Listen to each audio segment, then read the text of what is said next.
You're listening to the audio production of Founder versus Investor, the honest truth about venture capital from startup to IPO, by Elizabeth Zalman versus Jerry Neumann, published by HarperCollins Leadership and read by Elizabeth Zalman, Jerry Neumann, and Andrew Magnusson.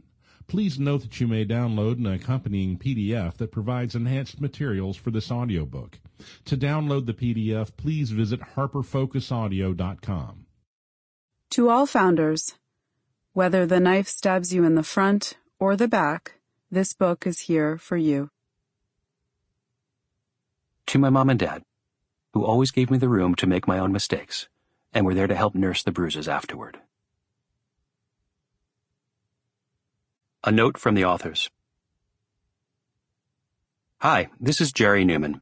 I'm the investor of the Founder versus Investor. This book is meant to be the honest truth about startups. But there isn't one truth. Founders and investors sometimes see the world differently. So instead of the two of us writing something we could both agree on, which would be boring and tell only half-truths, we're going to switch back and forth, telling you how we each see the world. Sometimes we agree, but often we disagree. We say diametrically opposed things. That's the point.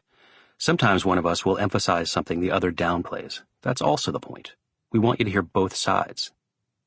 This book also isn't about getting a product to market or operations or how to inspire people. There are plenty of other books on that. This book is about VCs and founders working together or apart to build or destroy businesses. Hi, I'm Liz, the founder in this book.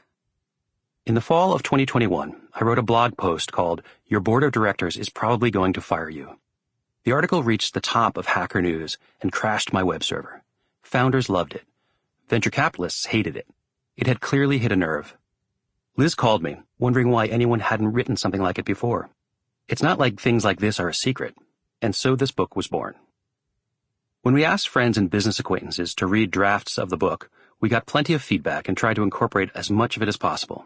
Some of it, though, was criticism by founders of my positions, and criticism by investors of Liz's positions, both of which got to the very core of what we were trying to accomplish. Investors thought depicting the founder-VC relationship as adversarial was wrong and beside the point. They believed both parties should share in the same goal, making the company successful so that everyone makes money. It's never personal, it's strictly business, they said. Founders wanted the book to have more exposition on how VCs can be cold-hearted and counterproductive because investors don't seem to understand or even care how important the founders are to the company and the company to the founders. The founders are the business. There is no separation. If investors want the business to be successful, they can only achieve that through the people running it. This book is unusual, perhaps singular as a business book, because it does not take a side. Sample complete. Ready to continue?